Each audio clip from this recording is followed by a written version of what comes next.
सब व्रतों में सर्वश्रेष्ठ श्री एकादशी व्रत है। समस्त विश्व में कोई ऐसा नहीं जो एकादशी व्रत की महिमा न जानता हो। एकादशी का प्रादुर्भाव और एकादशी जी की जो महिमा है उसके विषय में थोड़ी चर्चा करते हैं। सतयुग में शंखासुर का पुत्र मुर नामक दैत्य हुआ। शंखासुर को भगवान विष्णु ने मार डाला। इससे मुर को बड़ा दुख हुआ। इसका बदला लेने के लिए वो वन में जाकर मुर दैत्य घोर तपस्या करने लगा। उसके तपस्या से संतुष्ट होकर सर्व सामर्थ्यशाली भगवान ब्रह्मा जी उसके समीप आए और उससे कहा कि तुम वरदान मांग लो। यह सुनकर मुर दैत्य बोला कि हे वरदाता नाथ, देवता, दैत्य, मुनि, मनुष्य, शिव, विष्णु और बड़े बड़े लोकपाल, दिक्पाल, जहां तक आपकी सृष्टि है, मुझे कोई समर में ना जीत सके ना कोई मार सके, ऐसा वरदान दीजिए।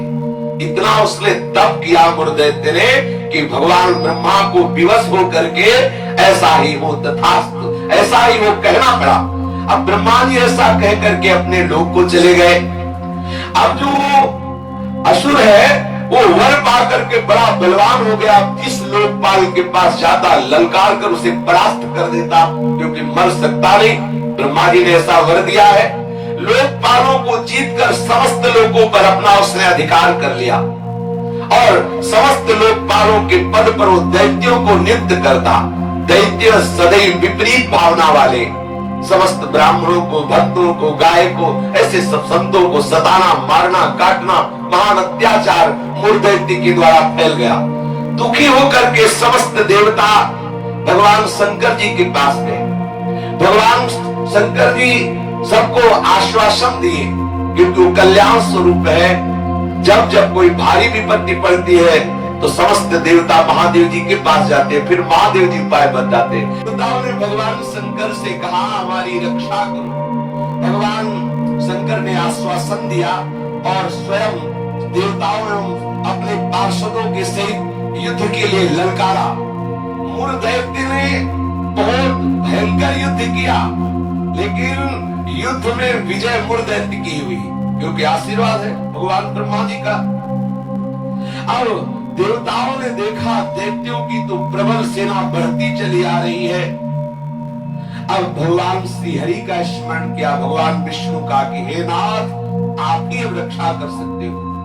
भगवान श्री विष्णु जी ने सुदर्शन चक्र का स्मरण किया और मुर दैत्य पर प्रहार किया। पर ब्रह्मा जी के वरदान प्राप्त होने के कारण भगवान के प्रिय पार्षद सुदर्शन ने उसको ऐसे घूमकर परिक्रमा करते हुए आकर भगवान के हाथ पर विराजमान हो गए, क्योंकि ब्रह्मा जी भगवान श्री हरि के ही अंश से प्रकट हुए। वरदान की मर्यादा रखने के लिए सुदर्शन चक्र जी समीप से जाकर वापस आ गए, लेकिन मुर दैत्य को मारा नहीं। अब तो हाहाकार मच गया कि अब ये प्रलयंकारी दैत्य जब भगवान शिव के वश में नहीं हुआ, बड़े बड़े लोकपालों को अपने अधीन कर लिया और भगवान विष्णु का सुदर्शन चक्र भी वापस हो गया। अब क्या होगा? भगवान श्री हरि अद्भुत लीला बिहारी है। भगवान विष्णु युद्ध छोड़कर भाग चले। मुर दैत्य ने देखा कि सबका मुखिया तो भाग पड़ा, इसको हम जिंदा छोड़ेंगे नहीं। वो गदा लेकर भगवान का पीछा किया मुर दैत्य ने। भगवान भागकर बद्री का आश्रम में गए और एक बड़ी ही गहरी एकांतिक गुफा में जा छिपे और अत्यंत श्रमित हुए निद्रावश से प्रतीत होने लगे। मुर ने गुहा में प्रवेश करके दहाड़ लगाई, कहाँ है? भगवान विष्णु को संबोधन किया, कहाँ है तू? उसी समय भगवान के हृदय से एक दिव्य शक्ति प्रकट हुई और वो शक्ति कन्या के रूप में प्रकट होकर अपने परम तेज एवं दिव्य आयुधों से एक क्षण में मुर दैत्य को मार दिया है। उसी समय देवताओं ने पुष्पों की वर्षा की और उस देवी की स्तुति की। स्तुति सुनकर श्री भगवान जग गए। भगवान विष्णु ने देवताओं से कहा, तुम किसकी स्तुति कर रहे हो? क्या हुआ? बोले, प्रभु आपके हृदय से कन्या प्रकट हुई और इसने सब दैत्यों का नाश कर दिया और मुर दैत्य को भी मार दिया।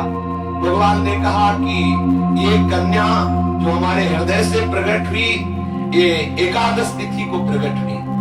11 को, इसीलिए इस कन्या का नाम होगा एकादशी। और हे एकादशी, तुम अष्ट सिद्धियों और 9 निधियों की स्वामिनी होगी। तुम्हें इतनी सामर्थ्य होगी कि जो तुम्हारा व्रत रखेंगे उनके चरणों में मोक्ष लुटेगा। एकादशी का महत्व है उसके चरणों में। जो एकादशी का उपवास करेगा वो निष्पाप हो जाएगा। जो एकादशी का उपवास करेगा वो बड़ा पुण्यात्मा होगा। जो एकादशी का उपवास करेगा उसे गोविंद के चरणारविंद की भक्ति प्राप्त होगी। श्री भगवान विष्णु ने कहा, जो तुम्हारा व्रत करेगा, वो चाहे स्त्री हो चाहे पुरुष हो, वो जो कामना करेगा उस कामना की पूर्ति हो जाएगी। यदि कोई कामना नहीं करेगा तो मेरी भक्ति प्राप्त हो जाएगी।